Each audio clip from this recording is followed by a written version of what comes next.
ಸ್ವಾಮಿ ನಮಸ್ಕಾರ. ನನ್ನ ಹೆಸರು ಅತ್ತಹಳ್ಳಿ ದೇವರಾಜ್. ನಾನು ಮೈಸೂರು ಜಿಲ್ಲೆ ಟಿ ನರಸೀಪುರ ತಾಲೂಕು. ಮತ್ತು ಮರಳಿಗೂಡಿಗೆ ಅನ್ನುವಂಥ ವಿಚಾರದಲ್ಲಿ ನಾನು ತಮ್ಮ ಆಶ್ರಮದಲ್ಲಿ ನೋಡಿದಾಗ ಏನು ಒಂದು ಸಾವಯವ ಕೃಷಿಗಳು ಮತ್ತು ರಸಗೊಬ್ಬರನ ಕಡಿಮೆ ಮಾಡಿ, ಸಂಪೂರ್ಣ ಕಡಿಮೆ ಮಾಡಿ ಸಾವಯವ ಕೃಷಿಗೆ, ನೈಸರ್ಗಿಕ ಕೃಷಿಗೆ ಬರುವಂಥದ್ದು ನಮ್ಮ ರೈತರಿಗೆ ಮಾರ್ಗದರ್ಶನ ಮಾಡಬೇಕು ಅಂತ ತಮ್ಮಲ್ಲಿ ಮನವಿ ಮಾಡ್ತೀನಿ ಸ್ವಾಮಿ. ಎಸ್ ಸ್ವಾಮೀಜಿಗಳೇ, ಒಂದು ಗಂಡ ಹೆಂಡತಿ ಇಬ್ಬರು ಮಕ್ಕಳಿರೋ ಕುಟುಂಬಕ್ಕೆ ಅವರೊಂದು ಸ್ವಲ್ಪ ಸಮಾಧಾನವಾಗಿ ಸೌಕರ್ಯಯುತವಾಗಿ ಇರ್ಬೋದು ಅಂದರೆ ಎಷ್ಟು ಜಮೀನು ಬೇಕು? ಕೃಷಿ ಮೇಲೆ ಡಿಪೆಂಡ್ ಆಗಿರುತ್ತೆ. ಒಂದು ಎಕರೆ ಆದರೆ ಸಾಕು. 1 ಎಕರೆ ಅಲ್ಲ? ಹೌದು, 1 ಎಕರೆ ಒಂದು ಕುಟುಂಬ ಜೀವನ. ನಾನು ಒಂದು ಮಾಡೆಲ್ ಮಾಡಿದ್ದೀನಿ ಈಗ. 1 ಎಕರೆಯಲ್ಲಿ ಒಂದು ವರ್ಷದಲ್ಲಿ 100 ಬೆಳೆಗಳನ್ನು ಬೆಳಿಬೋದು.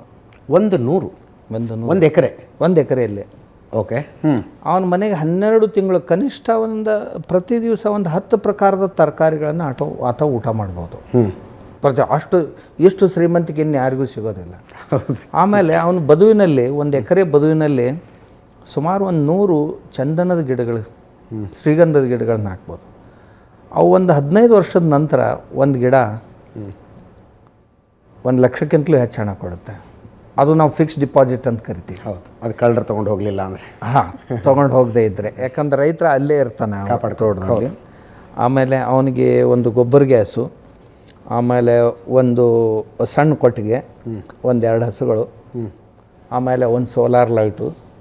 ಇಷ್ಟಾಗಿದ್ರೆ ಅವನಿಗೆ ತಾವು ಆಗಲೇ ಹೇಳಿದಂತೆ 4-6 ವಸ್ತುಗಳನ್ನು ಬಿಟ್ಟರೆ ಏನೂ ಖರೀದಿ ಮಾಡೋ ಅವಶ್ಯಕತೆ ಇಲ್ಲ. ಹೌದು.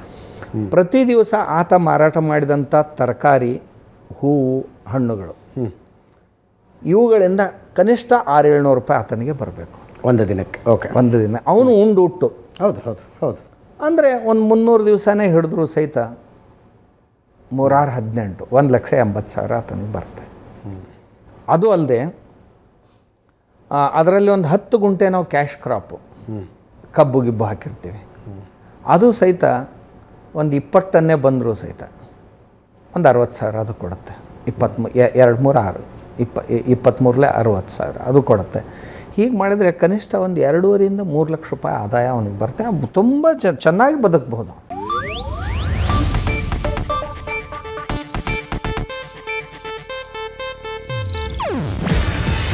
ಇದು ಏಷ್ಯಾನೆಟ್ ನ್ಯೂಸ್ ನೆಟ್ವರ್ಕ್ ಪ್ರಸ್ತುತಿ. ನೀವು ನೋಡ್ತಿದ್ದೀರಾ ಏಷ್ಯಾನೆಟ್ ಸುವರ್ಣ ನ್ಯೂಸ್.